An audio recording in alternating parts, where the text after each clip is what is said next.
साईराम. माझी मधली मुलगी तिचं नाव मना, मंजला म्हणते, पण आम्ही सगळे मना म्हणतो तिला. ती खूप मस्तीखोर होती. 7-8 वर्षाची होती, पण सगळ्या बाबतीत क्लेश त्रास करायची. आंघोळ घालायला लागले की आंघोळीला त्रास, केस विंचरायला गेलं केस विंचरताना त्रास, खायला घालायला गेलं खातच नव्हती, भांडत होती, मला घालू नको, हेच पाहिजे तेच पाहिजे, खूप त्रास देत होती. पण तरी पण एक दिवस जेवत नसताना सोडत होती, उपाशी राहत होती, असं त्रास देत होती. पण एक मात्र काय करत होती, शंकराचे आमचा फोटो आहे, तिकडे जाऊन अगरबत्ती लावायची, सगळ्या देवांना सांगायचे आम्हाला सगळ्यांना सुखात ठेवून. सुखात म्हणत नव्हती ती, सुपात ठेव म्हणायची. आणि असं बरं देवाशी बरं वागत होती, पण माझ्याशी बरं वागत नव्हती. एक दिवस असंच आली, आंघोळ केली आणि देवांना हे अगरबत्त्या दाखवायला लागले. तेवढ्यात काय झालं, ते फोटोसून मोठे डोळे केले, मना म्हणून हाक मारली.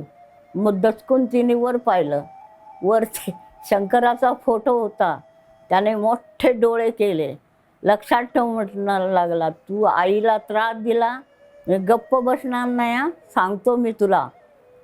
आणि एवढी घाबरली, सरळ फोटोसून बोलायला लागला आपल्याकडे आणि वाकडी तिकडी धावली, एका दगडावर जाऊन आपटली. दगड म्हणजे ते पाटा कसा होता, त्या पाट्यावर जाऊन आपटली आणि सबन डोपर रक्तबंबाळ झालं. आणि मोठ्यानं आई आई म्हणून हाक मारायला लागली. मी गेले, का आलं तर म्हणे शंकर मला घाबरायला लागला. म्हटलं शंकर काय घाबरवणार, बघ म्हणे. मला काय दिसलं नाही, पण तिला घाबर, पण शंकराची तसबीर मला हसल्यासारखे दिसले, एवढंच. आणि तिथून तिने जे बंद केलं मला त्रास द्यायचं, मग तिला आठवायचं, बघा म्हणा गप्प बसणार नाही. आणि खरोखर तिच्या पायाला जखम हे ते झाली होती, ती बरी झाली. तिथून मग ती बरं वागायला लागली, मस्ती करत नव्हती, मला त्रास देत नव्हती. अचानक शंकराने तिचं मन पालट केलं. आणि नंतर एकदा असं झालं, खूप आजारी पडली ती, आजारी पडली आणि थंडी भरली आणि हे दमा कसा काढायला लागले, जोर जोरान दमा, आणि रात्रंदिवस तिला झोप लागत नव्हती. असे 10-15 दिवस यातच चालले. डॉक्टर येत होते, इंजेक्शन देत होते, काय कशानं गुण येत नव्हता. एक दिवस ती झोपते, तिकडे डोक्यावर तिच्या दत्ताचा फोटो होता. भावना मत चांगली आहे तिची. दत्ताचा फोटो होता.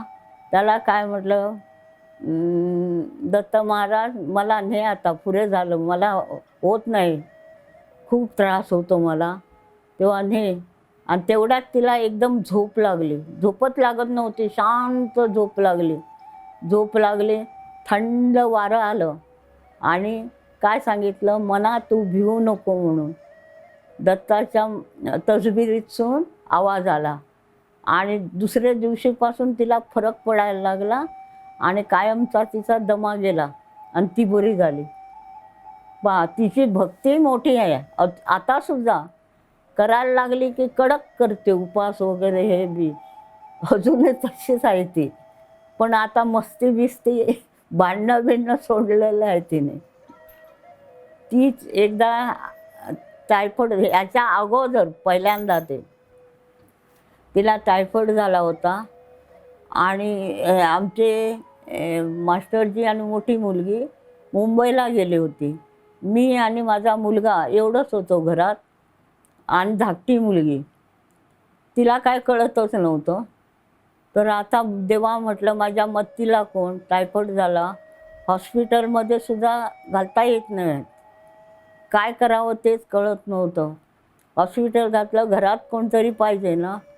मग आमचा एक डॉक्टर होता, वाळके म्हणून, तो डॉक्टर म्हणा काय घाबरू नको, सकाळ संध्याकाळी येऊन पाहून जातो, आणि तो यायचा, इंजेक्शन द्यायचा आणि जायचा.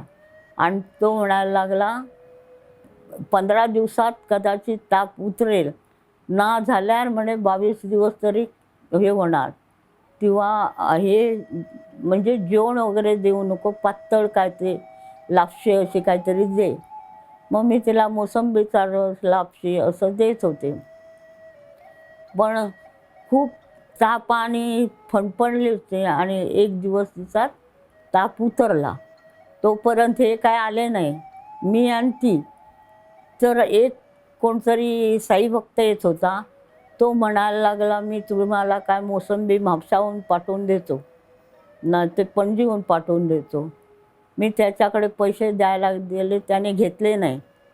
जवळजवळ 4-5 डझन मोसंबी आणून दिली आणि इकडे फाती म्हणून मिळते, ती फाती आणून दिली.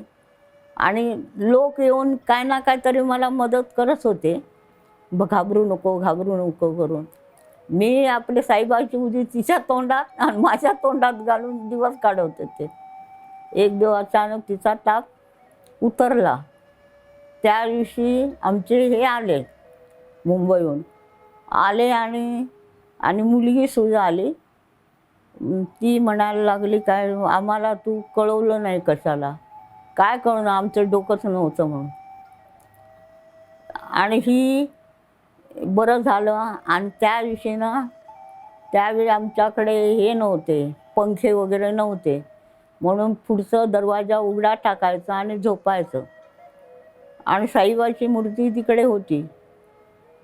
आम्ही असं, मी झोपले, ती झोपली, मोठी मुलगी झोपली, ही झोपली. तिला झोपच एकसारखे यायला लागली. झोप नव्हते ना 22 दिवस, झोप यायची. आणि एवढं गाढ मला झोप आली. मी झोपले आणि तेवढ्यात माझी मुलगी हलवायला लागली, ए आई उठ, ए आई उठ. मला असा राग आला तिचा. जर उठ कशाला म्हणते, उठ म्हटलं. तो बघ कोण आला तुझे गळा दाबायला, गळ्यात मंगळसूत्र आहे काय बघ म्हणे. मी उठले आणि पाहते कोण आहे. म्हटलं कोण नाही. साईबाच्या खोलीत गेला तो माणूस, साईबाच्या खोलीत गेला. आणि काय म्हटलं ठाऊक आहे, कोकणीत बोलला कुठे तो. माझ्या पोराक खै खूप ताप दिलो आणि माझ्या गळ्याकडे हात लावला आणि डोक्याला हात लावला. पोराक म्हणजे माझ्या मुलीला खूप मी ताप दिला आपण, असं काहीतरी असं बोलला आणि आत गेला साईबाच्या खोलीत. तिचा आमचा मोठा मुलगा पोथी वाचत होता साईबाची. मी उठले आणि तिकडे गेले तर कुठे आहे म्हटलं. इथंच गेला, मी पाहिला म्हणून डोळ्याने, ती सांगते. मग त्याची पोथी वाचून झाली. तो म्हणाला, इथं कोणच आला नाही. कोण आला होता? साईबाच आला होता. माझ्या पोराला म्हणजे मला डोक्याला ताप 22 दिवस मला त्रास झालाच ना मुलीमुळे, तर म्हणून ते आपण ताप दिला. म्हणून डोक्याला हात लावला आणि गळ्याला हात लावला. आपल्या मुलीला म्हटलं केवढं भाग्य माझं. जय साईराम.